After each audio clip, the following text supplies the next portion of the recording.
정치평론가 이강윤의 오늘.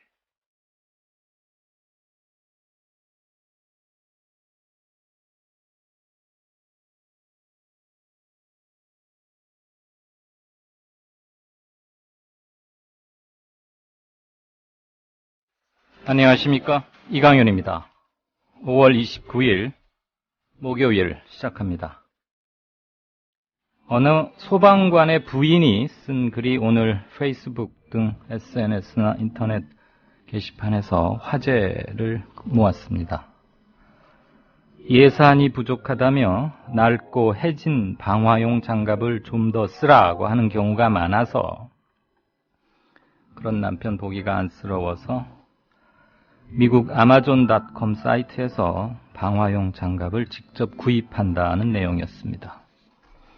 거기 통해서 사는 게 질도 좋고 값은 좀 저렴하다고 합니다. 박준영 전남지사는 지난 4월 16일 오전, 세월호 침몰 당일이죠, 소방용 헬기를 타고 사고 현장으로 날아갔습니다. 박 지사가 가서 한 일은 침몰해가는 배를 헬기에 앉아 지켜본 것 말고는 특별히 없었습니다. 잠수 구조 요원들은 목포에서 진도까지 자동차로 움직이느라 2시간쯤 늦게 도착했습니다. 도지사가 탈 헬기가 아니었습니다. 헬기 한 번 띄우는데 500만 원가량 든다고 합니다. 쓸데없는데 헬기 띄우지 말고 구조요원들 장갑이나 장비 사주라는 걸 입 아프게 말해야 한다는 게 황당하다 못해 서글퍼집니다. 자기 돈으로 장갑 사서 불 끄는 소방대원, 이게 말이나 됩니까? 잠시 후에 시작하겠습니다. 조합원 관조님 신청 광고입니다. 안녕하세요. 성주에서 30년간 참외 농사를 지은 부모님과 제가 정성 들여 키운 성주 참외를 조합원들께 소개합니다. 참외엔 면역력 증진에 좋은 폴리페놀, 노화 방지에도 좋은 항산화 물질이 있고 태아에 도움이 되는 엽산 등 많은 좋은 성분들이 있습니다. 10kg과 5kg 상품이 준비되어 있으며 조합원 여러분께는 무료 배송에 할인된 가격으로 드립니다. 문의는 010-6269-7154. 상품 가격은 다음 블로그 관조 참외를 검색해주세요. 몸에 좋은 흑마늘을 조합원들께 소개합니다. 대한민국 국민의 건강과 맛있고 영양 많은 식탁 문화를 만드는 자연 먹거리 마을의 대웅산 흑마늘. 방부제, 소금, 설탕도 가미하지 않은 100% 천연 발효식품. 흑마늘 가공 신지식 농업인장 강기표가 만든 대웅산 흑마늘. 조합원들께는 20% 할인해드리며 수익금의 10%는 미디어 협동조합에 기부를 합니다. 문의는 055-863-2321. 검색창에 자연 먹거리 마을을 검색하세요. 네, 이강윤의 오늘 주요한 소식들은 우선 헌법재판소가 노조 전임자들의 급여 제한을 타임오프제, 이거 합헌이다 이렇게 결정을 내렸습니다. 조금 노조 활동의 위축과 동시에 많은 논란, 그런 건 불가피할 것 같습니다. 그리고 오전 중에 사실상 타결되는 것으로 전해졌던 세월호 국정조사 건, 김기춘 실장 출석을 이름 석자를 명시하지는 않지만 기관의 장이 보고한다, 이런 선에서 그러니까 여야가 한 발씩 물러나서 사실상 타비를 보았는데, 야당이 일방적으로 언론에다가 이 사실을 알렸다는 것을 핑계로 여당이 원천무효를 선언해버렸습니다. 밥을 다 지어놓고 소뚜껑 열다가 소채 엎어버릴, 좀 그런 비유가 그런가요? 아무튼 유가족들이 지금 이틀째 국회에서 농성하고 찬 바닥에서 자고 있는데 다시 불투명한 국면으로 들어갔는데 이게 무산될 것 같지는 않습니다만 이따 정가산책에서 좀 자세히 짚겠습니다. 교사들 세 번째로 추가 시국선언이 나왔고요. 민변에서는 선장이나 선원뿐만이 아니고 해경에게도 살인 그리고 살인 미수죄가 법리적으로 적용 가능하다, 이런 주장 내놨습니다. 정가선책 행간 예정대로 있고요. 진짜 인터뷰 코너. 오늘은 새정치민주연합의 이재명 성남시장 후보 연결해서 선거 분위기, 지역 민심, 본인의 각오 이런 것들 듣겠습니다. 벌써 게시판에 많은 글들 주셨고 한데요. 네, 제가 다 소화하지 못할 정도로 벅차긴 합니다만 이게 이렇게 페이지가 자주 바뀌는 통에 어쨌거나 최대한 여러분의 뜻을 반영하고 소통 좀 더 많이 하도록 애를 쓰겠습니다. 오늘도 고맙습니다.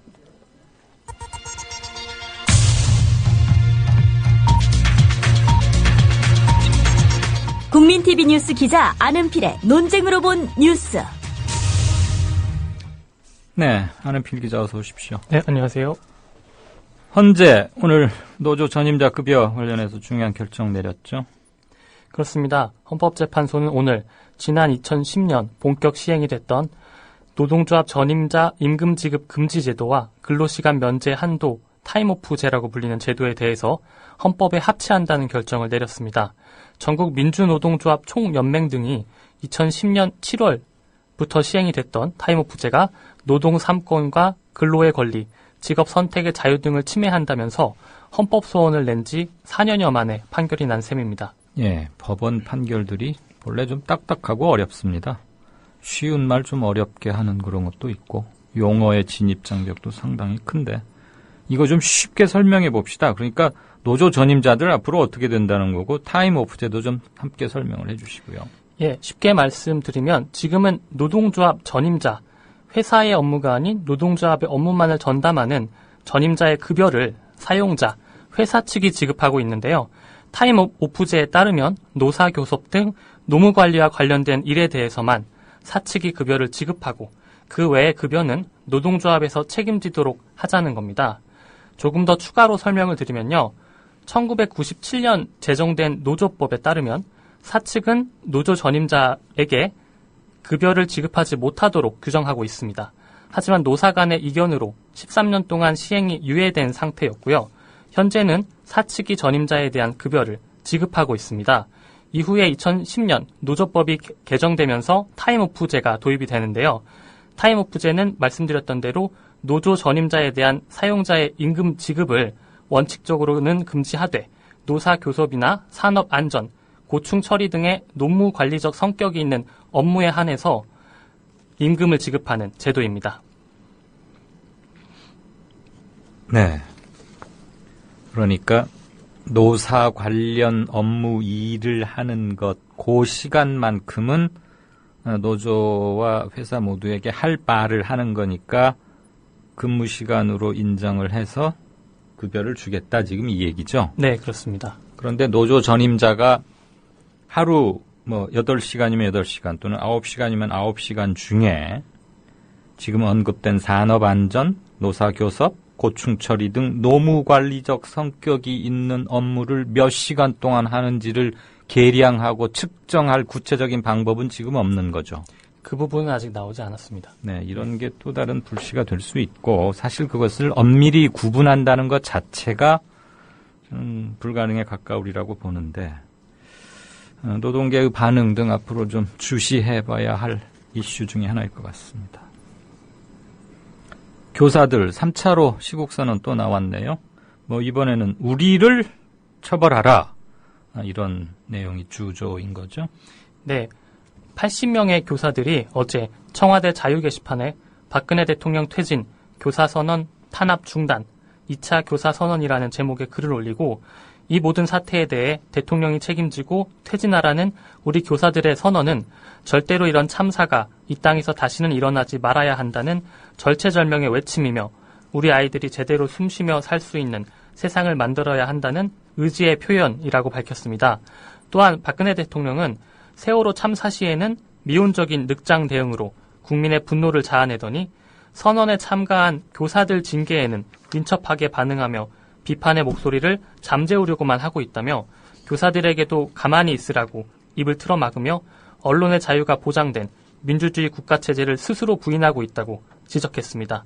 한편 교육부는 법률 자문을 통해서 이들 80명에 대한 징계 여부를 논의 중인 것으로 알려졌습니다. 네, 시국선언 따로 징계 따로 무한 책임 따로, 징계 따로. 진도 수색 상황 좀 보죠. 선체 절단하기 위한 바지선 고정 작업 어떻게 뭐 다 됐나요? 이게 이렇게 생각보다 어렵고 또 굉장히 중요한 일이라고 하던데. 예, 선체 바지선 고정 작업이 지연되고 있습니다. 4호로 4층 선 및 창문 일부를 절단하고 장애물을 빼내는 작업을 하기로 한 88 바지선 고정 작업인데요. 사고대책본부는 88 수중 개발의 바지선이 오늘 오전 4시 40분께 현장에 도착했지만 시정거리가 50m이고 짙은 안개와 또 시간당 1.8노트에 달하는 빠른 유속 때문에 고정 작업을 하지 못하고 대기하고 있다고 밝혔습니다. 또한 바지선 고정을 마치는 대로 선체 및 장애물 파악을 위한 수중 탐색을 시작하고 절단에 따른 실종자 및 부유물 유실 방지를 위해 절단 지점에 가로 5.2m, 세로 1.5m 크기의 그물을 설치하겠다고 말했습니다. 미구조자는 8일째 16명에 그쳐 있습니다. 8일째 지금 한 분도 더 모셔오지 못하고 있다 이거죠. 네, 그렇습니다. 세월호 선체 인양 지금 엊그제 지난주 후반부터 계속 이 얘기가 나오고 유가족들하고도 지금 본격적으로 얘기를 하고 있는데 네. 제가 궁금한 게 지금 16명, 최소 16분이 미구조 상태로 지금 선체에 남아있는 것으로 추정되지 않습니까? 그렇습니다. 물론 뭐 유실될 가능성도 경우의 수로 보면 없지는 않지만. 근데 지금 선체 진입이 굉장히 힘들고 있을 만한 것은 봤는데 찾진 못하고 여기 있지 않을까 하는데 장애물이 많이 쌓여서 지금 굉장히 애를 먹고 그래서 부분 절단 이런 얘기가 나오는데 그게 참 말이 그렇지 쉽지 않고 시간이 얼마나 걸릴지도 모르겠고 그래서 어차피 인양할 선체니까 선체 인양해보는 건 어떠냐 이런 소리도 조심스럽게 나오잖아요. 네, 그렇습니다. 그런데 미 구조자가 선체에 남아있는 상태에서 인양을 하면 어떻게 된답니까? 전문가들한테 좀 물어봤죠. 예, 그렇습니다. 선체를 인양하는 것이 수색을 위해서도 용이할 것이다 라는 전문가 의견이 있었습니다. 오히려 남은 지금 16분 수색하는데도 쉬울 수 있다? 네, 그렇습니다. 한수능 카이스트 해양시스템 공학과 교수의 말인데요. 인양 시에 선체가 흔들려 시신이 손실될 가능성은 있지만 시간을 더 끄는 것보다 지금 꺼내는 것이 시신 훼손 방지와 수색을 위해서도 좋을 것이라고 말했습니다. 또한 천안함 인양 작업에 참여했던 88 수중 개발의 관계자도 선체 내에 지지물이 추락하지 않는다면 시신 훼손은 없을 것이라며 선체에 구멍이 없다면 시신 유실의 가능성도 없다고 봐야 한다라고 말했습니다. 그러니까 지금 뒤집어져 있는 배를 일단 뭐 이렇게 세우는지 아마 인양을 하면 그렇게 되지 않을까 싶긴 한데. 네, 그렇습니다. 그렇게 해서 바로 세운 다음에 그거를 크레인을 이용해서 밖으로 드러낼 때 그때 뭐 물이 이렇게 막 빠져나오고 뭐하고 그래서 혹시 유실되는 게 아니냐 또는 시신에 무슨 손상이 가해지는 거 아니냐 이런 걸 많이 우려들 했는데 지금 몇몇 전문가나 교수들 얘기를 들어보니까 꼭 그런 건 아니다 이런 얘기죠. 네, 그렇습니다. 그리고 인양 시에도 한 번에 들어 올리는 방법도 있지만 천천히 들어 올리면서 수색을 하는 방법도 있기 때문에요. 네, 그런 점도 얘기를 했습니다. 이런 정보들은 물론 지금 진도 군청에 나가 있는 재난본부 측에서 다 알고 있고 미 구조자 가족들과 정보가 공유되고 있다고 봐야겠죠.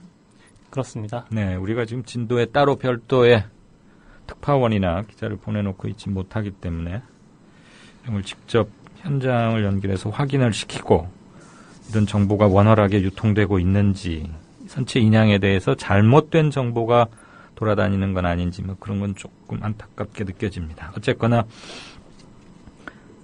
결론을 다시 한번 정리를 하자면 선체 인양이 시신 훼손이나 유실과 직접 관련이 있는 것은 아니다라는 게 몇몇 전문가와 교수들의 일치된 의견이다 이거죠. 네, 그렇습니다. 네, 알겠습니다. 세월호 가족대책위원회가 1000만 서명운동 거리로 나섰네요. 그렇습니다. 세월호 유가족들은 오늘 오후 여의도역, 서울역, 신촌역, 영등포역 등지에서 세월호 진상규명을 위한 1000만 서명운동을 위해 거리로 나섰습니다. 오후 3시부터 6시까지 진행될 것으로 알려져 있습니다. 또한 세월호 가족대책위의 김병건 위원장과 일부 유가족들은 오늘 오후 조계종 자승 총무원장을 예방했는데요. 김병건 위원장은 모든 사찰에 1000만 서명운동 참여를 요청하고 또 국정조사 촉구도 부탁했습니다. 네, 개별적으로 이 서명운동 받는 민간인들도 아주 많으시더라고요. 주요한 지하철역이나 많이 붐비는 곳, 이런 곳들에 모여서 받는 걸 많이 봤습니다. 얼마 전에 우리 인터뷰했었죠. 정철승 변호사. 또 이렇게 팀을 짜가지고 자원봉사자들 모아서 팀을 짜서 강남 어디 신사역인가에서 몇 시간 동안 아주 많이 하고 그랬던 얘기 사진으로도 봤습니다만 1000만 명 여러 사람이 하면 곧 되겠죠. 민변 해경도 살인죄나 살인미수죄 적용 가능하다 이런 주장했어요. 그렇습니다. 민주사회를 위한 변호사 모임은 오늘 세월호 참사 진상규명 17대 과제 중간검토 결과 발표 기자회견에서 해경이 직무를 집행하며 고의 또는 과실로 법령을 위반해 타인에게 손해를 끼친 점이 인정된다며 국가배상 책임, 국가공무원법 위반, 직무유기죄, 업무상 과실치사 상죄 등과 함께 살인죄, 살인미수죄가 성립 가능하다고 주장했습니다. 손명호 특별위원은요, 해경은 세월호 출항 직전 저시정주의보, 시정거리가 500m 이하일 때 발령이 되는 경보가 내려졌음에도 주의 의무를 다하지 않은 것으로 나타났고 또한 허용된 화물량의 2배 이상인 2142톤이 세월호에 선적됐음에도 과적 점검을 하지 않는 등 부실한 선박 출항 통제와 선박 과적 관리 감독 위반이 인정된다는 이유를 들었습니다. 네. 막말 목사들이 왜 자꾸 이러는지. 김삼환 명성교회 목사. 명성교회면은 꽤 이름도 있고 커다란 데 아닌가 싶은데요. 설교 도중에 또 이상한 말을 했다고요? 네, 김삼환 명성교회 목사는 지난 11일 설교에서 하나님이 공연히 이렇게 침몰시킨 게 아니다. 나라를 침몰하려고 하니 하나님께서 대한민국 그래도 안 되니 이 어린 학생들, 이 꽃다운 애들을 침몰시키면서 국민들에게 기회를 주는 것이다 라고 말했습니다. 또한 지난 18일 설교에서는요. 학교 교육이 다 무너져서 아이들을 바로잡아줄 스승이 없다며 아이들을 충동질에 길거리로 내보내고 선동하는 선생님들로 꽉 차 있다고 말하며 학교 교사와 학생들을 비하하는 발언을 하기도 했습니다. 야, 설교 때 막 이런 말을 하고 그러면은 교회에 나가 있는 출석하신 분들은 생각이 달라도 그냥 가만히 있나요? 제 교회를 전혀 안 가봐서 분위기를 모르겠는데. 네, 안 기자. 네. 김 목사라는 사람 방금 설교 중에. 네. 어린 학생들 이 꼭다운 애들을 침몰시키면서 국민들에게 기회를 주는 것이다. 무슨 기회를 준다는 얘기입니까? 이게 문맥상으로 이해를 해보면요. 우리나라 대한민국이 위험하기 때문에 어떤 이런 위기를 만들어서 이 위기를 극복하는 과정을 그런 시련을 준 것이다 정도로 저는 이해를 합니다. 예.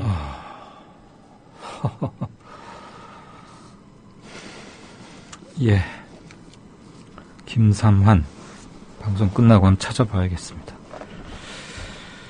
유병헌 일가 재산 추징 보전 명령 어제 검찰이 신청했는데 법원이 받아들였죠? 네, 그렇습니다. 인천지방법원은 검찰이 청구한 유 전 회장 일가 보유재산의 추징 보전 명령 청구에 대해서 오늘 인용 결정을 내렸다고 밝혔습니다. 일단은 유 전 회장 일가가 실명으로 보유한 161억에 대해서 추징 보전 명령을 내린 건데요. 검찰은 추가로 유 회장 일가의 차명은닉 재산에 대해서도 청구할 계획입니다. 한편 검찰은 유 회장 일가의 차명재산 은신처로 의심되는 전국 10개의 영농조합 중에 일부에 대해 압수수색에 들어갔습니다. 네. 수사는 다각도로 하는데 성과는 없고 지켜보는 국민이나 수사팀도 좀 답답하긴 하겠습니다. 좀 더 분발을 촉구하죠. 지금까지 국민TV 뉴스 안은필 기자였습니다. 네, 고맙습니다. 고맙습니다. 제가 이 코너 막 시작하면서 세월호 국정조사 계획서 일단 무산 그랬는데 계획서 채택하는데 일단 합의는 했군요. 사실 뭐 언론에 발표했다는 것을 이유로 틀어버리기에는 도저히 말도 안 되는 거죠. 왜 이럴 거면서 그렇게 시비 딴지 거는지 참 새누리당의 원내 전략에 보면 이번 국회 19대 국회 들어와서 정말 전반적으로 유치하다 이런 생각 지울 수가 없습니다. 곧 후반기 새 지도부 새 상임위들 하고 그러는데 크게 바뀌리라고 기대는 안 하지만 저런 것들은 우리가 국회 방청 활동 또는 집단적인 그 댓글, 전화, 항의 방문 이런 걸 통해서 계속적인 좀 자극이 필요하지 않을까 싶습니다. 여야가 특위 간사회동 끝에 오늘 저녁 8시에 세월호 국정조사 특위 첫 특위를 열고요.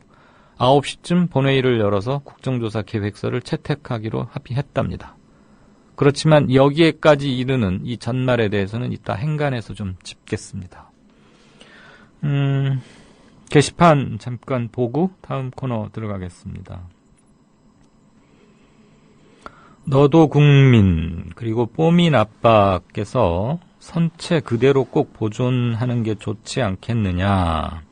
선체 절단 괜찮은 건가요? 선체 훼손 못하게 무슨 가처분 신청해서 있는 그대로 보존해야 원인 규명이 된다고 하던데요. 이런 말씀 주셨는데 지금 하겠다는 선체 절단이 중요한 흔적이 남아있는 곳을 쪼갠다거나 아니면 배 외판 전체를 이렇게 그래서 2개, 3조각으로 낸다 그런 게 아니고요. 그건 도저히 불가능하죠. 수중에서 더군다나 이렇게 큰 배를. 천안함은 당시에 이렇게 쪼개져 있던 거를 그랬던 거고. 4층 선실로 들어가는 창문 틀 몇 개를 잘라내고 벽을 4m가량 이렇게 벽체를 일부를 헐어서 그 안에 있는 장애물들에게 공기 튜브를 매달아서 꺼내오는 그런 정도랍니다. 지금 범대본이 밝힌 바에 의하면 그러니까 증거 훼손이나 인멸을 할 만큼의 대규모 선체 훼손 절단 그런 건 아니고요. 절단이란 용어가 좀 그런 이미지를 주신 것 같은데 절단을 할 만큼 수중에서 작업이 그렇게 쉽지도 않고 아주 매우 오래 걸린다는 거 아닙니까? 그 점은 조금 사실관계를 한번 좀 더 자세히 검색을 해보시거나 하면 될 것 같고요. 신상철 씨의 주장 중에 일부는 많이 배척받고 또 일부는 충분히 근거 있고 그래서 어느 한 사람의 견해를 100% 신뢰하는 분은 물론 없으시겠지만 이럴 때일수록 차분하게 팩트와 합리적인 의문 그리고 거기에서 추론할 수 있는 것들 이런 것들에 좀 집중하면서 볼 필요가 있겠다 하는 생각은 듭니다. 신상철 씨 주장을 두고 많은 논쟁이 벌어졌는데 어떤 코너에서는 신상철 씨의 주장이 많이 좀 배척되고 그런 것도 있었습니다. 일부 폭발설 이런 거에 관련해서요. 참고로 그냥 아시겠지만 드린 말씀이고 이게 이재명 시장 인터뷰에 대해서 많은 분이 관심을 표시해 주셨네요. 꼭 묻고 싶으신 것 써주시면 가급적 조금 있다가 올려주시면 좋겠어요. 이게 페이지가 계속 넘어가서 막상 인터뷰할 때 찾기가 조금 쉽지 않더라고요. 제가 이걸 계속 적어놓기도 그렇게 쉬운 일은 아니고요.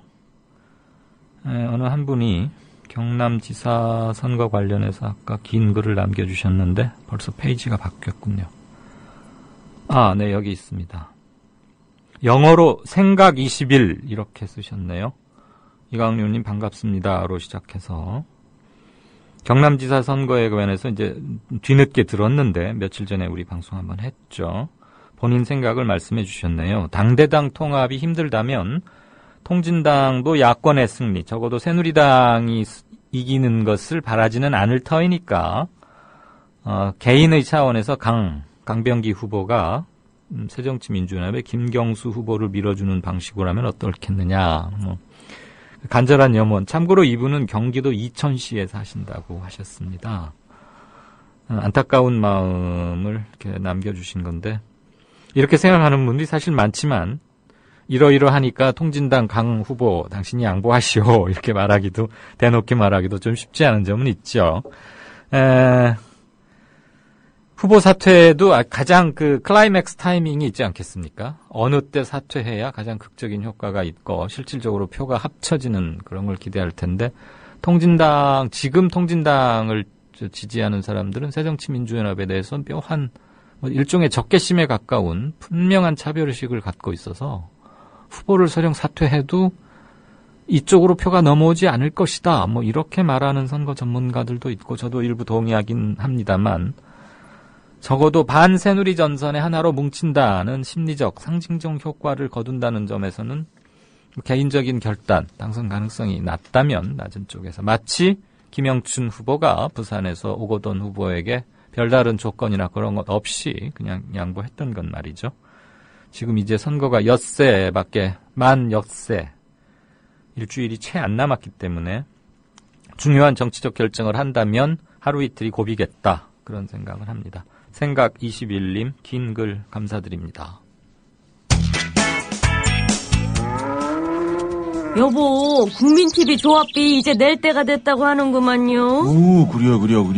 그 국민TV도 개국하고, 그 뉴스K도 하던지. 달달이 11,000원 내는 거 맞죠? 11,000원만 내지 말고 좀 더 혀. 이 새싹이 돋아날 때는 물을 충분히 줘야 하는겨. 아이, 근데 인터넷으로 하려니까 보통 어려워서 원. 공정 언론을 꿈꾸는 미디어 협동조합 조합원이 해야 할 일. 조합비 납입입니다. 매달 고정 납입 어려우신가요? 월요일부터 금요일까지 아침 9시부터 저녁 6시까지 서울 전화 3144-0933 3144-7737로 전화하세요. 사무국 요원들이 친절하게 안내해드리겠습니다. 서울 전화 3144-0933 또는 3144-7737 여기는 진짜 언론, 미디어 협동조합입니다.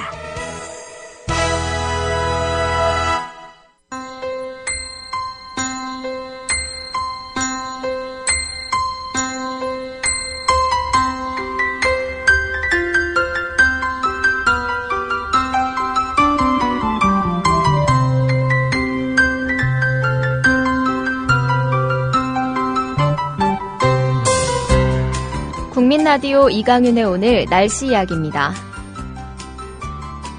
오늘도 전국이 대체로 맑은 가운데 나흘째 옅은 황사가 나타나고 있습니다. 황사의 영향으로 미세먼지 농도도 평소보다 2배 정도 높습니다. 오늘 밤에 황사는 대부분 사라질 것으로 보입니다. 하지만 미세먼지 농도는 내일 오전까지 약간 나쁨 단계를 보이겠습니다. 호흡기 약하신 분들은 외출하실 때 황사 마스크를 꼭 착용하시기 바랍니다. 한편 오늘 햇볕이 뜨거운 가운데 한낮 기온이 30도를 웃도는 지역이 많았습니다. 낮 최고 기온이 서울 31도, 강릉 33도, 대구는 35도까지 올랐습니다.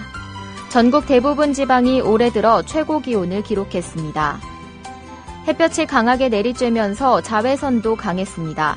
한낮에는 전국 대부분 지방의 자외선 지수가 매우 높은 수준까지 올랐습니다. 내일도 자외선 지수가 높을 것으로 전망됩니다. 자외선 차단에 각별히 신경 쓰셔야겠습니다. 당분간 맑은 가운데 낮 동안에는 햇볕이 강하겠습니다. 내일도 서울의 낮 기온이 32도, 대구는 34도까지 오르는 등 주말까지는 한여름 더위가 계속되겠습니다. 나들이 계획하시는 분들은 참고하시기 바랍니다. 지금까지 변현주였습니다.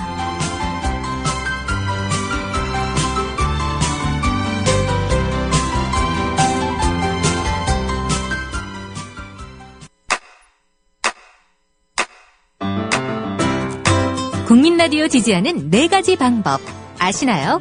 다운로드하기, 별점 주기, 댓글 달기, 구독하기. 국민라디오를 보다 많은 이들에게 전할 수 있는 가장 손쉬운 방법. 다운로드하기, 별점 주기, 댓글 달기, 구독하기. 잊지 마세요. 다운로드하기, 별점 주기, 댓글 달기, 구독하기. 시청자 여러분 안녕하십니까? 미디어 협동조합 국민TV가 만우절인 4월 1일 오늘 거짓말처럼 30명도 채 안 되는 취재 제작 인력으로 거짓말처럼 매일 1시간짜리 생방송 뉴스를 만드는 TV방송을 시작합니다. 서울중앙지방검찰청에 중계카메라 나가 있습니다. 박보아 PD. 국민TV 뉴스 박지원입니다. 국민TV 뉴스 김희주입니다. 국민TV 뉴스 김진입니다. 국민TV의 첫 TV 프로그램은 밤 9시 당신의 진실한 메신저 뉴스K가 있습니다. 뉴스K, 국민이 세운 미디어 협동조합이 만듭니다. 네, 뉴스K 황 팀장 안녕하세요. 네, 안녕하십니까. 네. 예. 오늘은 뭐예요? 오늘은 역시 국회 상황이 가장 핫한 상황인 것 같습니다. 네, 너무 곡절이 많았죠, 예, 지금. 곡절이 굉장히 많았고요.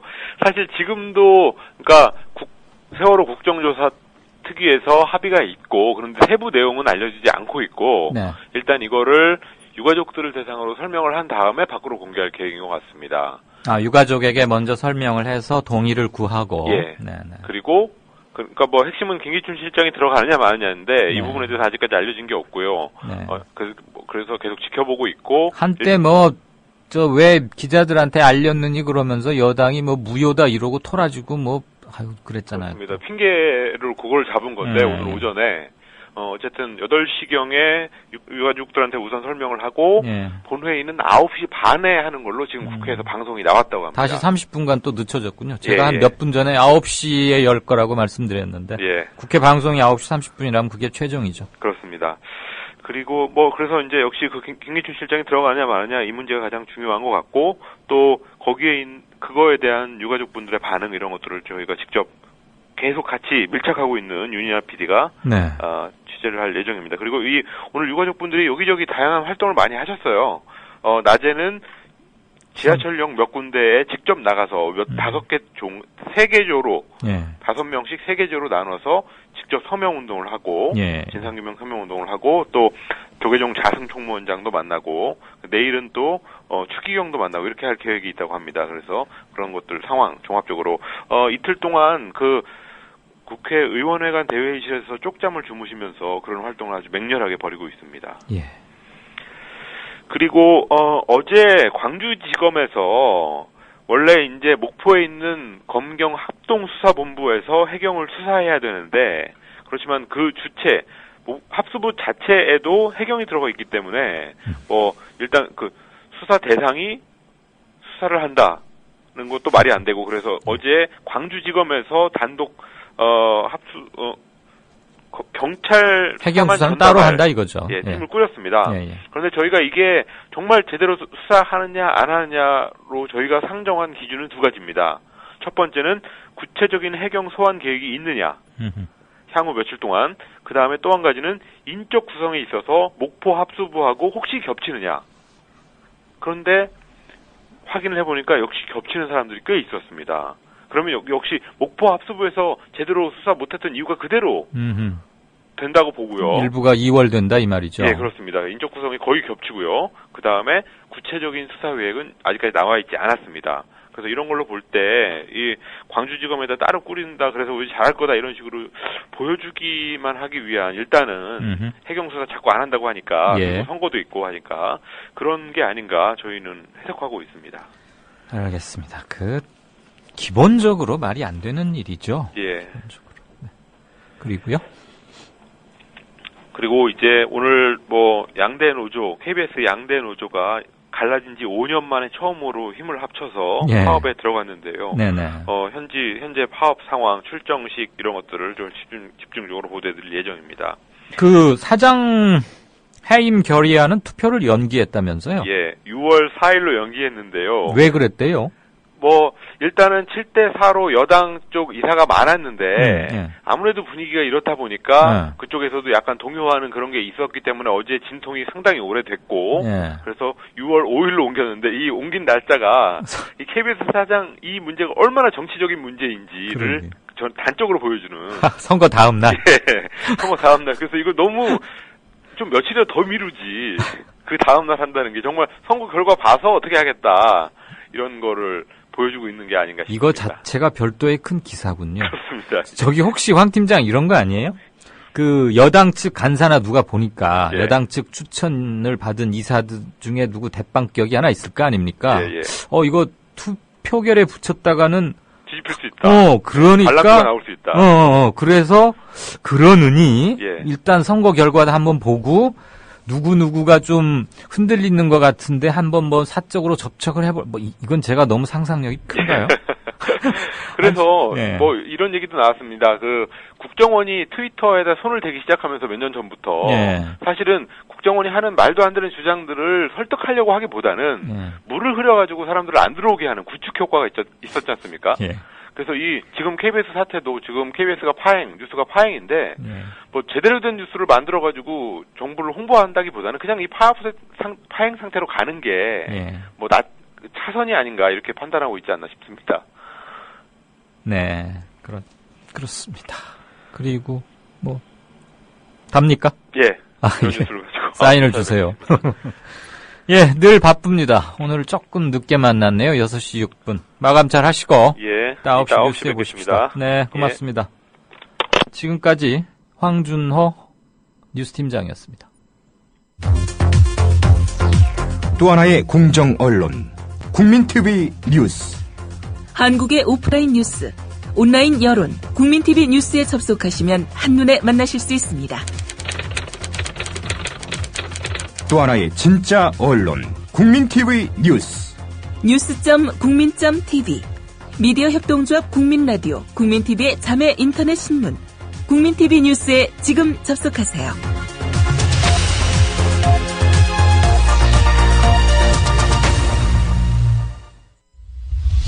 지금 여러분께서는 정치평론가 이강윤이 진행하는 이강윤의 오늘을 듣고 계십니다.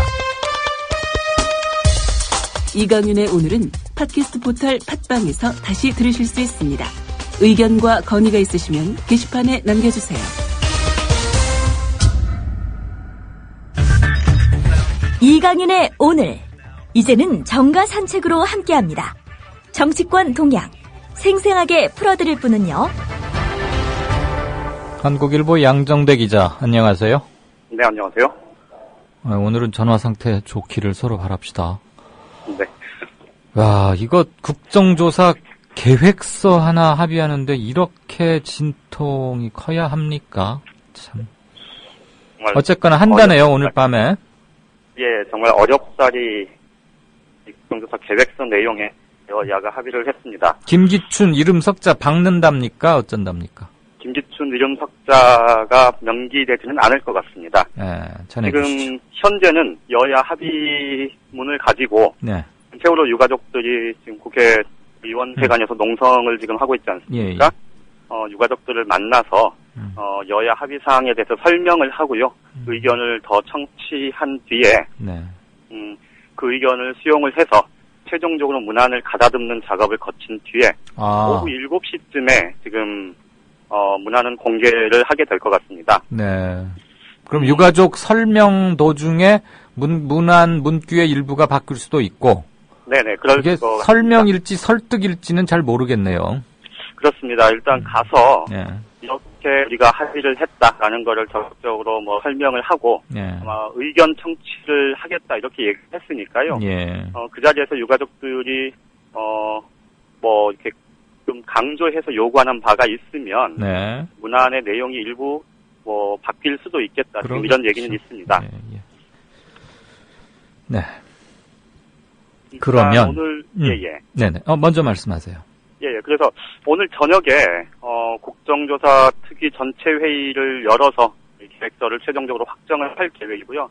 그리고 나서 바로 9시 반에 오늘 밤 9시 반에 본회의를 열어서 최종적으로 의결을 할 계획입니다, 지금. 네.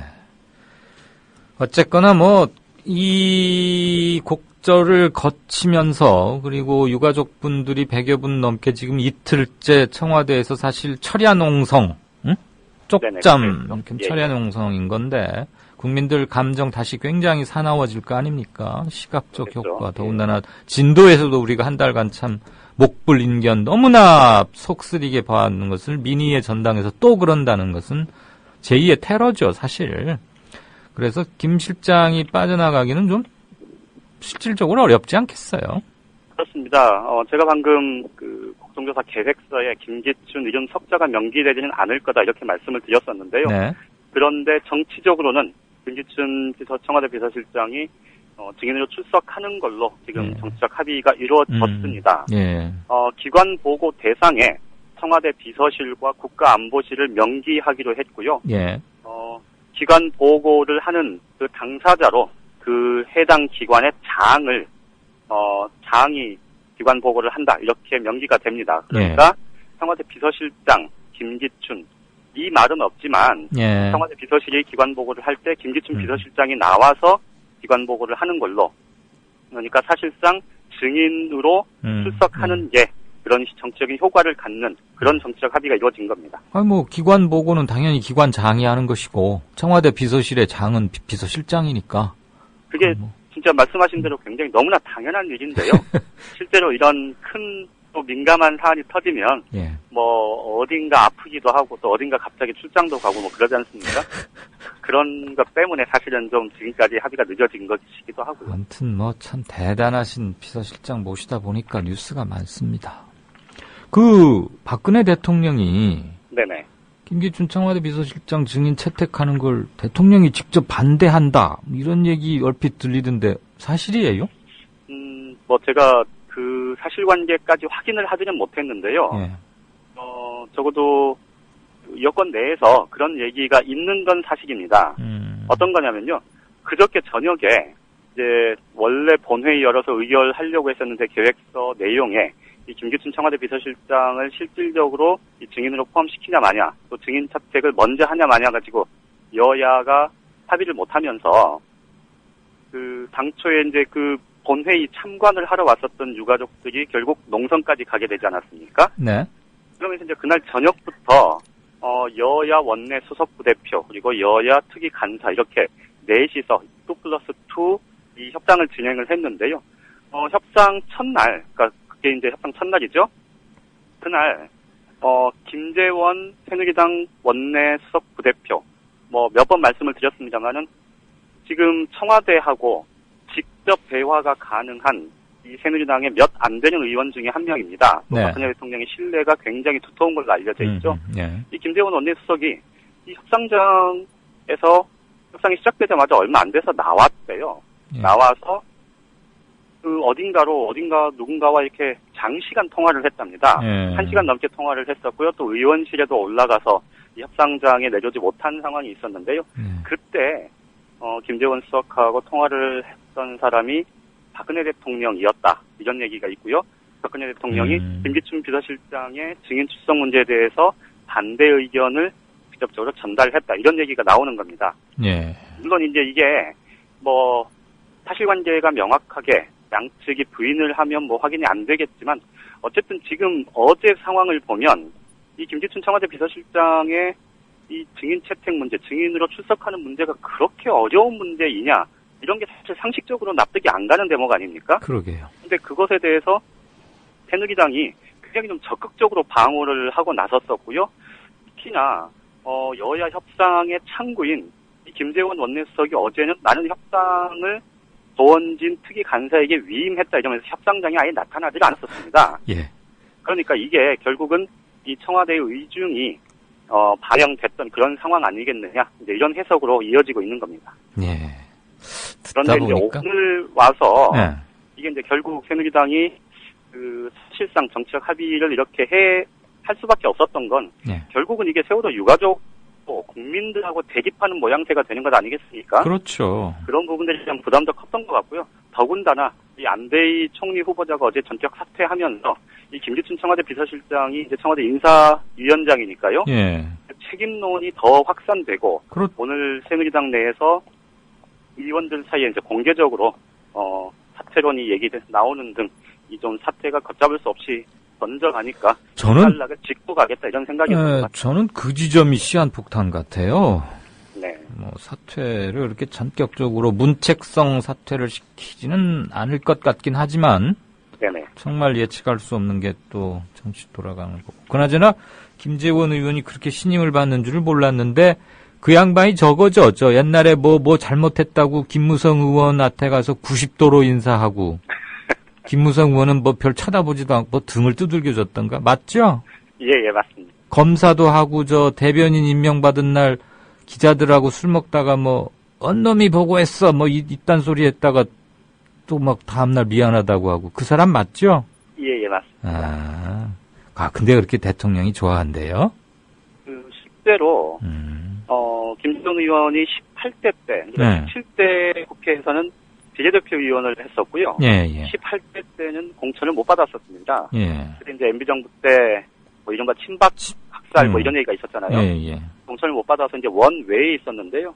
그 원외에 있을 때, 그때 김재원 의원이 그 박근혜 대통령, 지금 박근혜 대통령의 그 개인사와 관련한 각종 법률적인 대목, 법률적인 부분, 이런 것들을 총괄 관리했던 사람입니다.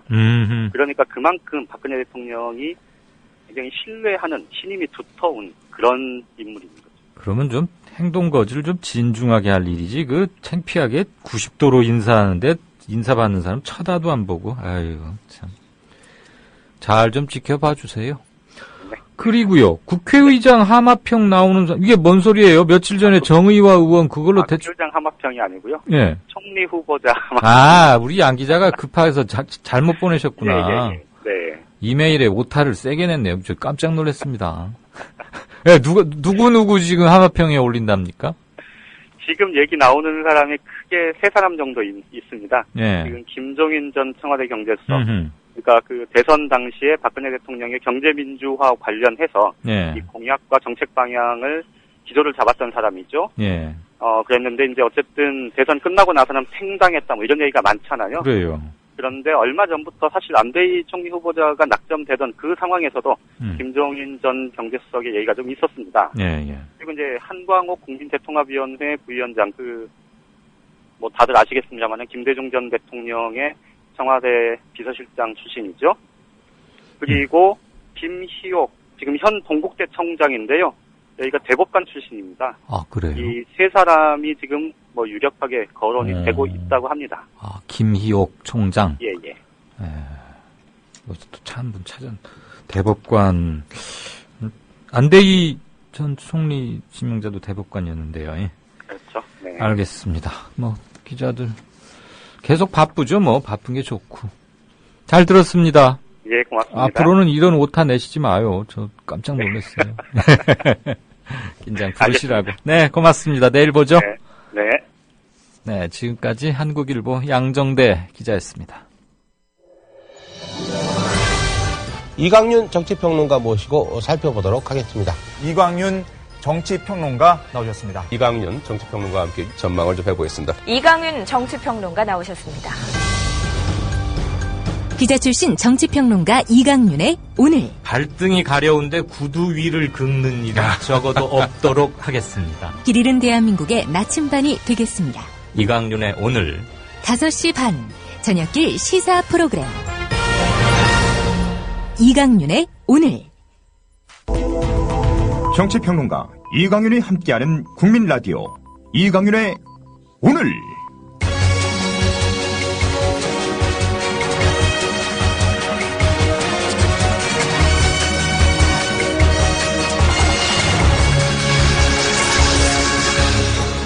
이광윤의 예리한 시각. 이제는 뉴스의 행과 간을 짚어냅니다. 네, 6시 19분 40초 들어갑니다. 행간 시작하겠는데요. 잠깐 게시판 좀 보겠습니다. 안대희 총리 내정자 자진 사퇴 이후 국정조사 뭐 이런 거 계속 겹치면서 지금 또 인사 추천위원장도 비서실장이 겸임하고 있지 않습니까?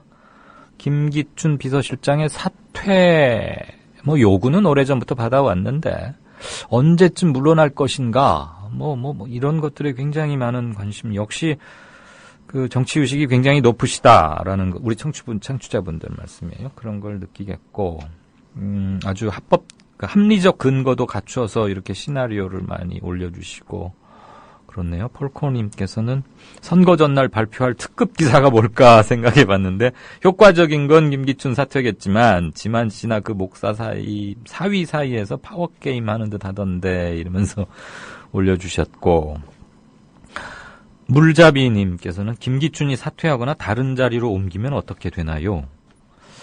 야, 이건 참. 예.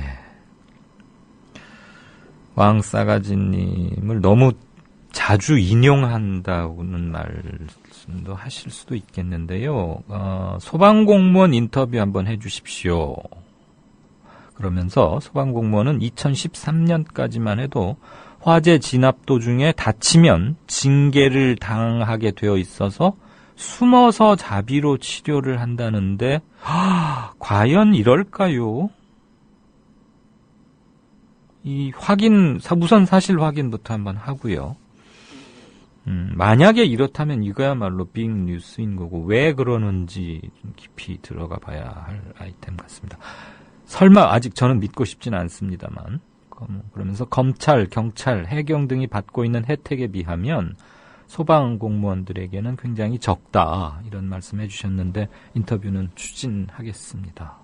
견해 감사하고요. 오늘도 역시 저희 애청자분들의 신속한 검색과 이미지 올려주시는 거 다시 보는 김재원과 김무성 그래서 오케이 마린 님이 문자 메시지와 사과하는 장면 올려주셨네요. 제 질문할 때 뉘앙스가 좀 그랬습니까? 내가 좋아님께서 하셨고 인사를 안 받아주는 김무성 의원 이렇게 올렸고 조금 보니까 아까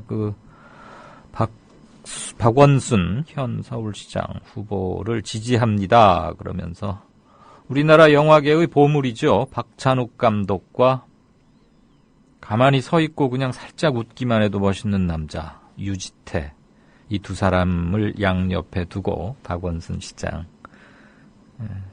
좋습니다. 박원순 후보를 지지합니다라는 피켓을 들고 같이 사진을 찍었네요. 네, 유지태 이 사람 결혼했나요? 이렇게 전혀 늙지를 않아요. 결혼했어요. 변 PD가 결혼했다 그러네요. 아까 한국일보 양 기자한테 오타 그 말은요. 그 양 기자가 자기 코너 들어가기 직전에 불과 1, 2분 전에 보낼 때도 있고 한데 그 질문지 이제 자기가 오늘 고른 아이템 그걸 보냅니다. 그럼 이제 제 앞에 있는 모니터에 그걸 이렇게 좀 글자를 크게 굵게 해서 띄우는데 급히 보내느라고 오타를 냈더라고요. 국무총리 후보자 하마평을 해야 되는데 국회의장이라고 그래서 저는 저게 지금 무슨 소린가 국회에 큰 사단이 났나 정의화에서 바뀌었나 내가 미처 놓친 뉴스가 있었나 그러면서 그랬었던 저간의 사정입니다. 네, 행간 첫 번째는요. 조금 짧게 하겠습니다. 양 기자와 그 전 브리핑도 있었으니까요. 우선 세월호 국정조사 계획서 채택에 이르기까지의 과정 잠깐 들으시겠습니다. 세월호 참사 유가족들이 사흘째 국회에서 국정조사 여야 합의를 촉구하는 가운데 새누리당이 잠정 합의까지 이른 협상을 파기했다. 29일 오전 세월호 참사 진상규명을 위한 국정조사 특별위원회 김현미 새정치민주연합 간사는 기자들과 만난 자리에서 조원진 새누리당 특위간사가 오전 10시 15분에 전화를 해 더 이상 협상하지 않겠다고 밝혔다고 말했다. 조원진 간사는 전날까지 잠정 합의에 이른 상황을 새정치연합이 기자들에게 브리핑했다는 이유로 협상을 파기한 것으로 전해졌다. 김현미 새정치민주연합 간사는 협상 과정에서 기자들에게 브리핑해서는 안 된다는 얘기를 전혀 없었다. 새누리당 태도를 도저히 이해할 수 없다고 말했다. 윤영석 새누리당 원내대변인은 새정치민주연합 측이 공개하면 안 되는 협상 과정을 공개했다고 말했다. 협상 결렬 선언과 관련해서는 조원진 간사의 의사가 중요하다고 덧붙였다. 네, 국회의원은 아시다시피 개개인이 헌법기관입니다. 검사는 헌법기관에 준하죠. 그래서 헌법적 지위로만 보면 참 대단한 겁니다. 정부가 하나의 헌법기관인 거죠. 정부 전체.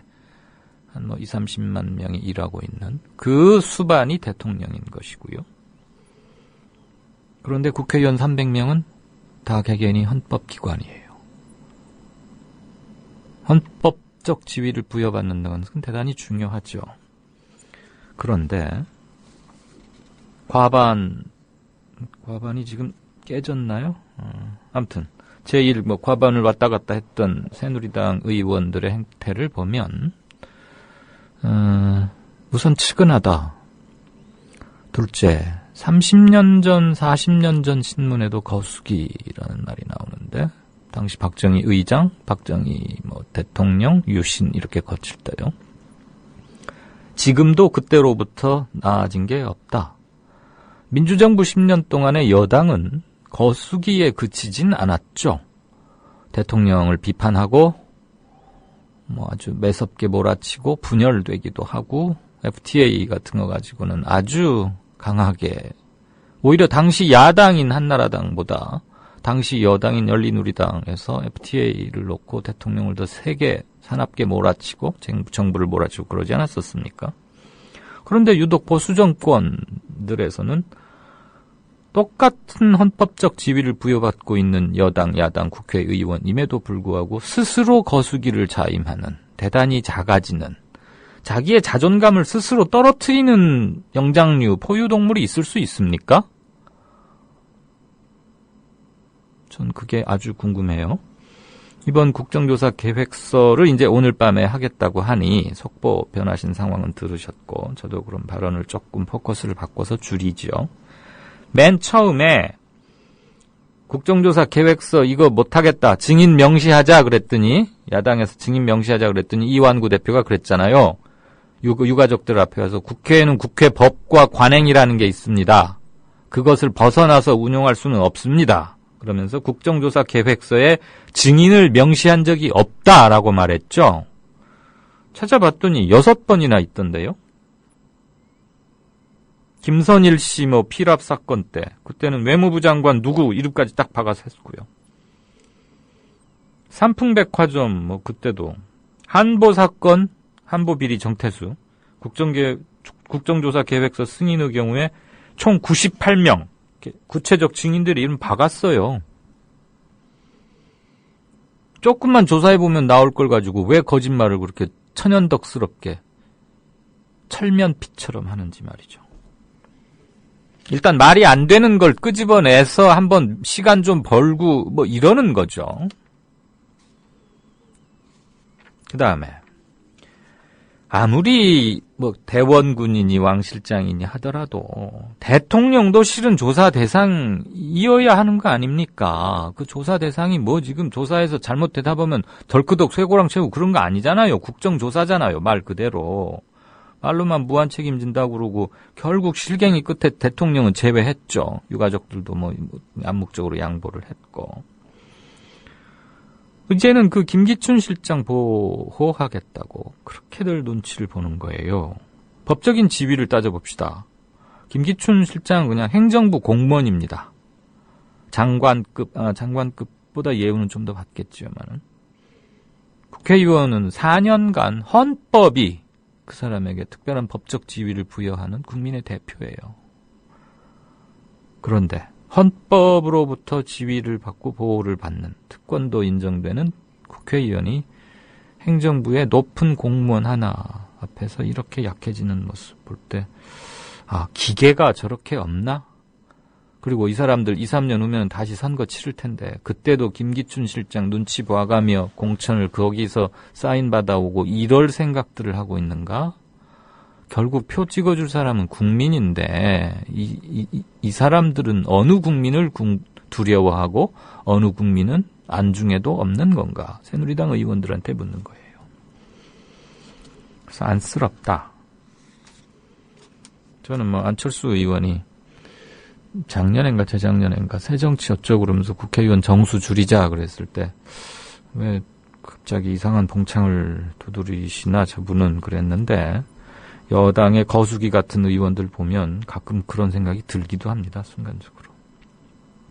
그리고 오전에 한때 틀었지 않습니까? 원인 무효다 이러면서 이제껏 합의했던 거 없다고. 아마 청와대하고 좀 교섭을 했는데 좋은 소리 못 들었겠죠. 기관장이 보고를 한다. 그 말을 꼭 넣어야 돼? 그럼 내가 가야 한다는 거 아니겠어? 이런 소리 왔겠죠. 그러던 차에 야당 간사인 김현미 의원이 문 앞에 기자들 계속 뻗치기 몇 시간 기다리고 있으니까 말해줬을 거 아니에요. 한 발씩 물러나서 이렇게 하기로 했다. 그랬다고 트집 잡아서 무효라 이 얘기는 한마디로 그 애들 무슨 토라져서 장난하는 것도 아니고 말이죠. 너무 품위가 없다. 자존감이 없다. 구의회 의원쯤이나 하면은 딱 맞겠다. 토라질 때 하는 짓들 보면 말이에요. 뭐 안 하겠다고 드는 이유도 그렇고. 지금 아마 11만 명에서 30만 명 사이에 한 명씩 뽑게 돼 있는, 그렇죠? 아마 국회의원 인구 편차 선거구 획정할 때 말이에요. 안쓰럽고 딱해서 드린 말씀이었습니다. 근데 이들이 갖고 있는 권한의 실지는 너무 큽니다. 경험하셨지 않습니까? 탄핵해서 대통령 직무를 얼마간 중지시키기도 했었잖아요. 국회의원들을 자존감 높이는 것. 국회의원이 수준이 결국 거울에 비친 나, 국민의 대표니까 어쨌거나. 그렇다면 닭과 달걀의 문제겠지만 나의 모습을 못 따라오는 나의 대표면 그건 바꿔치거나 혼을 내야겠죠. 그렇지 않습니까? 예. 행간 두 번째 것도 짧게 해보겠습니다. 잃어버린 10년이라고? DJ 정부와 노무현 정부, 그리고 YS 때와 이명박 정부의 경제 성적을 수치로 객관적으로 비교를 해봤더니 잃어버린 10년이 아니던데 하는 내용의, 하는 요지의 머니투데이 이하늘 기자의 기사를 보겠습니다. 야, 이강윤의 오늘에서 머니투데이 기사도 이렇게 언급하게 되리라고는 잘 생각 못했네요. 한 대목 들어보시죠. 김대중 노무현 정부 10년과 김영삼 이명박 정부 10년의 성과를 각종 통계 지표로 분석한 자료가 공개됐다. 한국미래발전연구원은 23일 노무현 전 대통령 추모 5주기를 맞아 진보 정권과 보수 정권에서 기록한 각종 통계 수치를 인포그래픽으로 표현한 민주정부가 유능한 33가지 지표를 책으로 발간했다. 이 책은 경제, 민생, 양극화, 산업, 정부와 국가 경쟁력, 복지, 사회, 인권과 언론, 안보와 평화 등 9개 분야에 걸쳐 100여 개의 통계표를 활용한 33가지 지표로 구성됐다. 이 책에 따르면 경제 부분에서 오히려 김대중 노무현 정부 10년이 김영삼 이명박 정부 당시에 비해 월등히 좋은 성적을 거뒀다. 김영삼 정부는 1997년 외환위기로 국가 경제를 파탄냈지만 김대중 정권은 2년 만인 1999년 경제 성장률을 10.7%로 끌어올렸다. 노무현 정부 역시 안정되게 4%대 성장을 이어가며 사상 최초로 주가지수 2000시대, 수출 3천억 달러 돌파에 성공했다. 하지만 이명박 정부는 5년간 2.9%의 낮은 성장률에 머물렀다. 특히 미국 CIA가 2013년 공개한 월드 팩트북에 따르면 이명박 정부 마지막 해인 2012년에는 경제 성장률 세계 순위는 117위로 2년 만에 60단계나 급락했다고 비판했다. 네, 방금 들으신 그 맨 마지막 문장 줄이 아주 충격적이죠? 제가 이 기사를 조금 고른 이유는요, 하루 이틀 좀 묵은 기사인데, 보수 측에서 항상 즐겨 쓰는 말이 잃어버린 10년 자꾸 얘기합니다. 그럼 마치 디플레이션도 아니고 뭣도 아닌 완벽한 경제정책 없이 실정에 빠져서 무기력해졌던 일본의 잃어버린 10년하고 워딩이 똑같아요. 일본이 굉장히 힘들었잖아요. 상징효과, 연상효과를 노린 건지 어쩐지 아무튼 잃어버린 10년이라고 막 기회만 있으면 말하는데, 자, 수치로 한번 그럼 정말 따져보자. 경제, 실증주의자들. 수치로 꼼짝 못 하잖아요. 그리고 수치는 분명히 객관화된, 계량화된 데이터니까 수치 앞에서는 누구나 겸손해질 수밖에 없는 거죠. 관점에 따른 수치라는 건 없죠. 통계 방법, 조사 방법, 조사 대상, 조사 목적 이걸 달리해서는 수치가 달라질 수 있으나 유엔에서부터 쓰고 있고, 경제학계에서 주요 통계, 재정 지표, 재정 관련 지표, 이런 거 하는 산출하는 방법 어디나 똑같지 않습니까? 그러니까 그대로 해보자는 거예요. 이른바 글로벌리 하게, 객관적으로. 그랬더니 웬걸, 잃어버린 게 아니고, 김영삼, 이명박 때보다 모든 면에서 유리하다는 건 지금 들으신 거고, 이명박 정부 때 60단계나 급락했다는 거 아닙니까? 경제성장률 세계 순위가 117위라니 이게 무슨 말입니까? 117위 무슨 OECD 멤버 그래서 OECD 세계 24개 국가잖아요. 참 김영삼 정부 때는 굳이 올라가고 싶진 않지만 같이 비교를 한 거니까.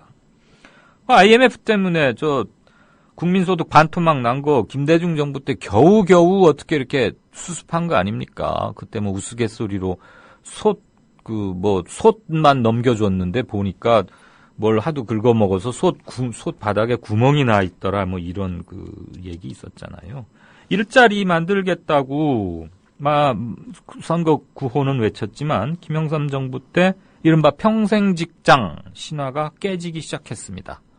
그러면서 사회 유동성 없어지고 사회 안전망 없는 채로 불안해지다가 경제 망가지니까 바로 IMF 맞아서 우리 아무것도 할 수 없었잖아요.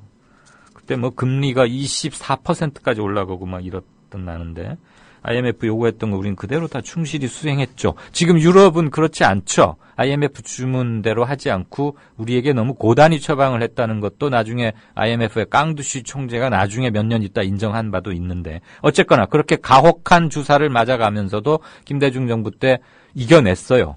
금 모으기 정신은 저는 그렇게 동의하고 싶지는 않지만.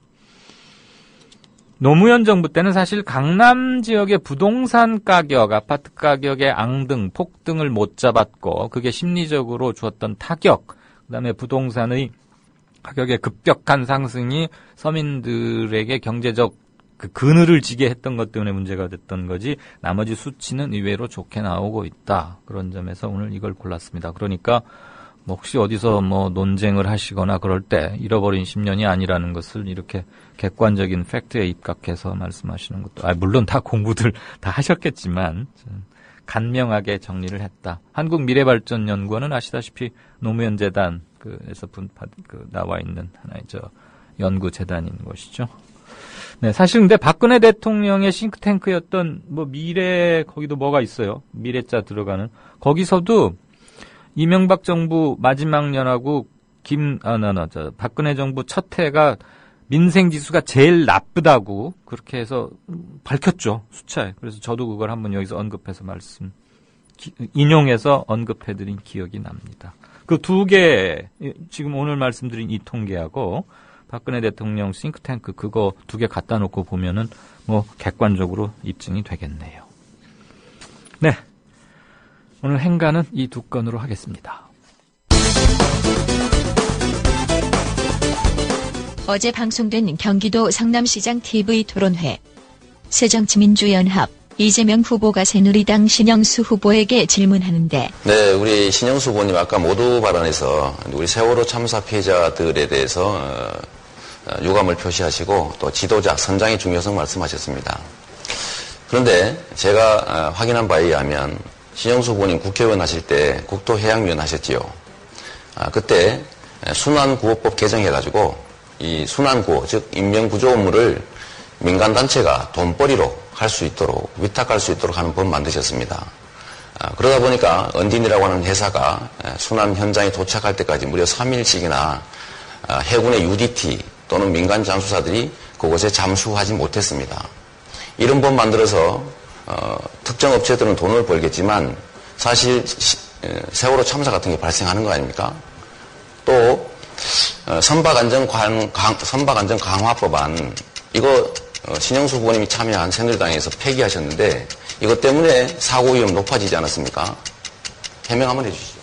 새누리당 국회의원 출신의 신영수 후보 이렇게 답하는데 세월호 사건은 국민 여러분이 모두 안타까워하는 그 현실입니다. 저도 세월호 사건만 생각하면 가슴이 미어집니다. 이 순환구호법 물론 공동 발의했습니다. 하는 과정에서 순환을 구조하겠다고 하는 그런 법안을 하는데 반대할 사람이 어디 있겠습니까? 물론 대표 발의는 딴 의원이 하셨고 또 민주당 의원도 같이 동참을 했습니다.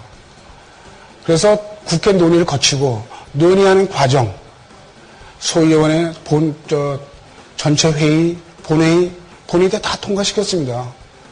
여야 만장일치로 통과시켰습니다. 법 자체에는 취지는 좋다고 생각합니다. 단 이것을 집행하는 과정에서 문제가 있다고 생각합니다. 그 문제는 저도 매우 유감으로 생각하고 안타깝게 생각하는 바입니다. 제가 아까 말씀드렸지만 시장이 되면은 전 시설물을 전수조사할 겁니다. 제가 직접 관장하겠습니다. 그래서 성남 시민이 안전하고 성남에서 살 수 있는 그런 도시로 만들어 가겠습니다. 그리고 폭탄 발언이 나오는데 계속해서 신영수 새누리당 후보. 이 문제는 우리 대한민국 국민 모두가 반성할 문제라고 생각을 하고 있습니다. 이 문제는 우리 대한민국 국민 모두가 반성할 문제라고 생각을 하고 있습니다. 이 문제는 우리 대한민국 국민 모두가 반성할 문제라고 생각을 하고 있습니다. 국가가 가지는 의무 중에 국민의 생명과 안전을 지키는 것만큼 중요한 건 없습니다. 국민의 생명과 안전을 지키는 일 자체를 돈벌이 수단으로 만들었다는 거 저는 문제있다고 생각합니다. 또 선박 안전관리를 강화하자는 법안 폐기하신 거 잘못했다고 생각합니다. 저는 우리 신영수 후보께서 다른 국회의원 다 동의했으니까 왜 나만 갖고 그러느냐 이러시면 안 된다고 생각해요. 잘못했으면 사과하셔야 됩니다. 다른 국회의원이 잘못했다고 해서 내 잘못이 면책되지는 않습니다. 국민들 모두가 국회의원은 아니거든요. 다른 사람들이 훔쳤다고 해서 내가 훔친 것이 정당화되지는 않습니다. 선박 안전 강화 법안 폐기하시고 순환구호법 소위 해경 언딘 유착법이라고 불리는 그런 법 만드셔서 사고 위험 높이고 순환구호 어렵게 만드셨어요. 그것 때문에 이번 세월호 참사 사실 위험성 높아서 사고 났고 구조 어렵게 됐지 않습니까? 사과하시는 게 어떻습니까? 신영수 후보 답변하시겠습니까? 2분입니다. 네. 이 문제는 사과로 끝날 문제는 아닙니다. 이 문제는 구조적인 문제입니다. 그리고 순환을 구조하는 계획, 집행 이거 하자는 문제이기 때문에 이거를 반대할 이유는 어디 있겠습니까? 제도 문제하고 제도를 운영하는 그런 시스템의 문제인 것 같습니다. 그렇기 때문에 이 문제는 개인적인 법률을 공동 발의한 책임 이런 걸 떠나가지고 그리고 또다시 강조하는 말 국민 여러분이 반성하셔야 한다.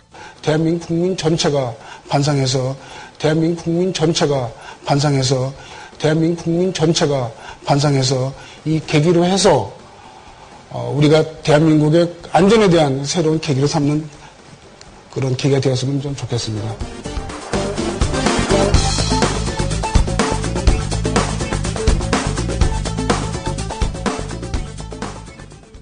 네, 방금 뉴스 재구성에서도 어제 성남시장 여야 후보들의 주요 이슈에 대한 얘기 들으셨습니다만 방금 이재명 새정치민주연합의 성남시장 후보 모시겠습니다. 이 후보님 안녕하세요. 네, 반갑습니다. 반갑습니다. 이재명 성남시장 후보입니다. 네. 조금 전에 네네. 어제 신영수 새누리당 후보하고 해난 구호법 등 우리가 이제 편집을 해서 하이라이트만 네. 편집을 해서 내보냈는데 들으셨어요? 네, 끝부분이 조금 들었습니다. 거기도 들렸군요. 네네. 예. 국민 전체가 반성하라 그러네요, 신영수 후보는. 네. 제가 어제 토론을 하다가 예. 그 말씀을 듣고 나니까 좀 황당무계 하더라고요. 예. 제가 질문을 했던 취지는 네. 순환구호법 개정에서 들었어요. 구조 어렵고 또 선박안전관리 강화법안 폐기시켜서 사고 위험 높였으니까 세월호 참사에 대해서 사과해야 되는 거 아니냐 했더니 자꾸 법은 원래 좋은 건데 하시더니 아니 원래 제도가 나쁜 게 제도 자체가 그 자체가 나쁜 게 어떻겠습니까? 그런 거 악용될 수 있는 소지를 없애는 게 법이거든요. 그렇죠. 근데 국민이 반성해야 된다. 이 얘기가 3번이나 하셔가지고 좀 황당무계 했습니다. 그래서 저도 순간적으로 가만 내가 뭘 반성해야 하지? 좀 그런 생각을 했는데. 그렇게. 네네. 오늘부터 지금 이제 깜깜이 선거 들어갔어요. 네네. 근데 어제까지 조사한 건 이제 오늘 내일 며칠 사이는 공표할 수 있는데 좀 엇갈리더라고요. 중부일보하고 리얼미터는 초접전이고 네. 경기일보, 기호일보 이런 데서는 좀 격차가 나면서 지금 우리 이 후보께서 앞서고 있는 걸로 나타나는데 여론조사가 틀릴 때도 많고 좀 이번이 또 잘못하면 이번 선거가 여론조사 기관들의 무덤이 될 수 있겠다. 저는 그렇습니다. 그런 생각도 좀 하긴 합니다만 이 후보께서 보시기에 가장 좀 최대한 객관적으로 한번 보셔서 지금 판세 어떻습니까? 저는 이제 현장에도 다녀보고 이제 여론조사에 유리한 여론조사, 불리한 여론조사 다 접촉을 하는데 바둑으로 하면 눈 터지는 개가 맞는 것 같습니다. 아하, 눈 터지는 개가. 네, 우세해도 1, 2%, 열세해도 1, 2% 안에 정말 초박빙 같아요. 그럼 딱 붙었다 이런 표현들을 하는데 거의 제가 보긴 그렇습니다. 약간 뜻밖이네요. 이게 일반적으로는 이제 그 심판론 이것도 꽤 영향이 있을 것 같고, 예. 그다음에 뭐 실제로 한계 별로 없으니까요. 네. 그리고 이제 견제 심리 이런 것도 있어서 원래 균형 맞추려고 하는 견제 심리가 있기 때문에 예.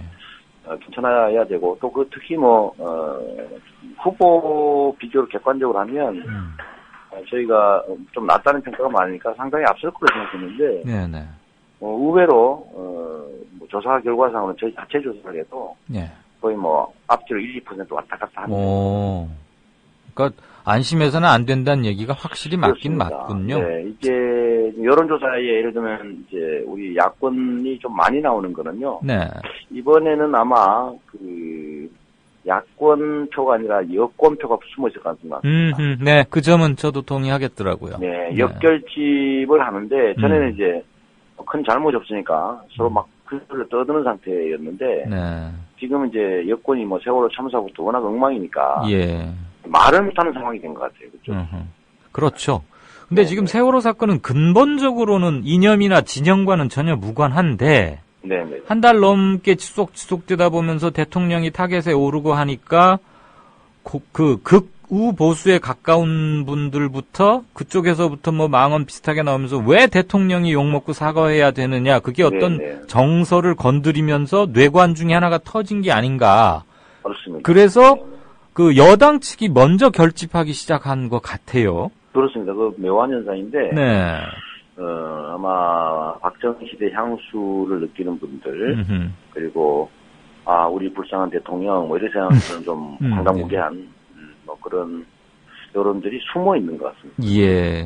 네, 그래서 그러나 예전에는 야당 지지 의사를 숨겼는데 네네. 이번에는 좀 묘한 것 같고. 그렇습니다. 그게 지금 비단 성남뿐만이 아니고 말이죠. 이번에 지금 안산이 포함된 경기도가 네네. 여러모로 굉장히 전국에 가장 주목을 저는 받을 수밖에 없다고 생각해요. 그렇습니다. 서울은 조금 좀 한숨 돌린 그런 것도 있지만 우선 네. 현직 지사가 출마를 하지 않았고 네. 그리고 지난번 선거도 아깝게 놓친 게 있는데다가 최근 한 달 이상 전국적 관심의 핵이었던 안산이 있고 그리고 경기도가 서울보다 인구수도 많고 네. 한수 이북과 이남의 정수도 다르고 그런데 인구 70만 이상인 빅시티, 빅세븐 네. 경기도에 그게 거기가 지금 아주 팽팽하고 막 누구도 모르겠다면서요. 그렇습니다. 네.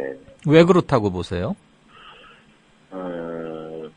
저는 종편의 영향이 크다고 생각합니다. 종편이요? 네, 예를 들면 그 기울어진 운동장 같은 거 있지 않습니까? 네네네. 정상적이면은 예를 들면 실력이 비슷하면 경기 내용이 비슷해져야 되는데 축구장인데 한쪽은 높고 한쪽은 낮고 한 상태에 게임을 하는 것이 있어요. 예. 이게 이제 종편을 포함한 이제 소위 언론 장악, 뭐 방송, 종편 또 일간지 등등해서 너무 소위 야권들이 일방적으로 밀리고 있는 거죠. 네.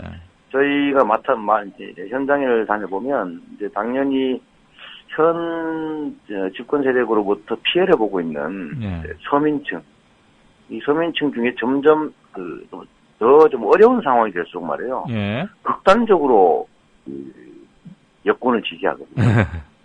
그러니까 저희가 뭐 말을 붙이기 어려운. 그 지난 대선 때도 그랬죠. 네, 근데 그 경향이 더 심해진 것 같아요. 아하, 더 심해졌다. 더 심해졌던 것 같고 이게 좀 극우적 성향을 자극하는 좀 그런 언론 환경들이 소위 그 점은 있죠. 힘든 그야말로 가장 최하의 좀 아주 나쁜 상황에 있는 서민들을 극우적 성향으로 전환시키는 그런 느낌이 좀 들어요. 아하, 그 점은 언론학자들에게도 한번 좀 공부거리로 할 만한 충분한 저희가. 저희는 다녀보면 이 학식이 있고 좀 이렇게 학력 높고 사회적으로 어느 정도 안정된 분들은 오히려 저희 지지층이 많은데 뒷골목에 아주 힘들게 사는 분들이 오히려 황당무계한 소리 하시면서 뭐 저희 적대적 태도로 취하시니까 좀 놀랍고 그러죠. 우리 이재명 후보는 그냥 기초단체 시장 중에 한 분이긴 하지만 정치적 체급은 막 헤비급이 됐어요. 처음 취임하자마자 모라토리엄 했지. 또 뭐 변희재, 정미용 이런 저기들이 막 고소하니까. 제가 사실 성남 유권자입니다. 서울 살다가 3년 전에 일이사 왔는데 성남시장이 일면톱이 되더라고요. 그 모라토리엄 때. 많이 했죠. 제가 신문사밥을 20년 가까이 먹었는데, 야, 이게 무슨 일이야 하고 기사를 읽어봤다니까요. 그래서 아니, 이재명 이분이 이게 언론하고 싸울 줄을 아시네. 그러면서 그랬는데.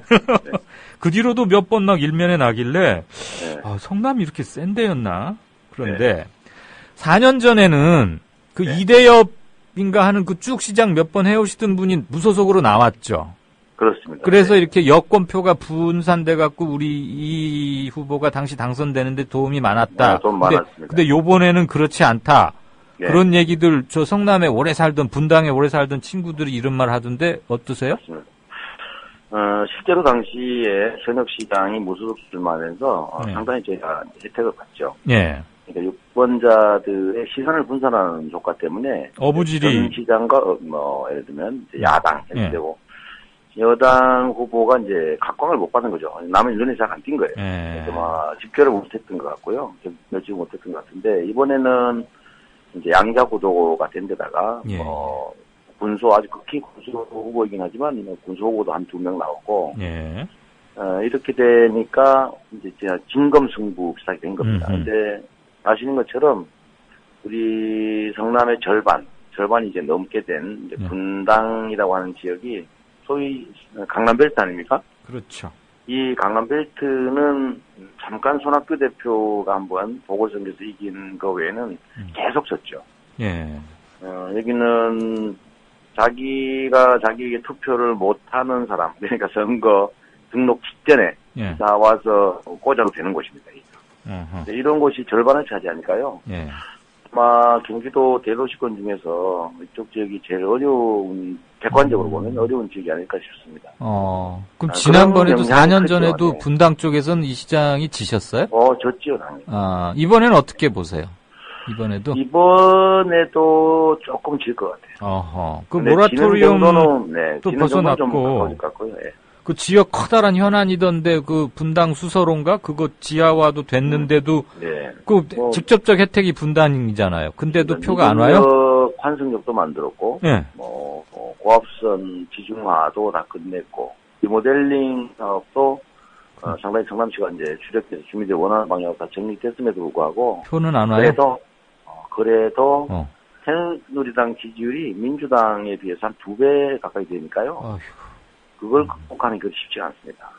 한 20% 가까이 차이 나는데 저희가 한 17, 8% 정도 이제 커버하고 한 2, 3% 정도 부족한 그런 상태 아닌가 싶습니다. 강철은 담금질과 단련 속에서 태어난다고 합니다. 맞습니다. 저는 분당에서 인정받는 시장 후보가 되시기를 바랍니다. 그리고 성남이 경기 동부권의 거점이니까 주변 파급 효과도 감안하시면서 굵은 정치인 제목으로 커나가시기를 바랍니다. 감사드립니다. 게시판에 반응이 뜨겁다는 말씀을 간단히 전해드립니다. 고맙습니다. 감사합니다. 감사합니다. 열심히 하겠습니다. 지금까지 새정치민주연합의 성남시장 후보 이재명 후보와 얘기를 나눴습니다. 저희가 준비한 수는 여기까지고요. 짧게 한 말씀만 올리고 하직 인사 대신하겠습니다. 마틴 루터 킹이라는 미국의 목사가 이런 말을 했습니다.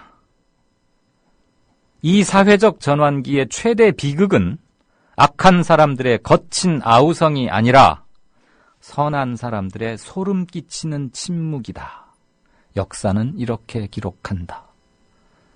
새겨볼 말인 것 같습니다. 들어주셔서 감사하고요. 내일 뵙겠습니다. 이강윤이었습니다.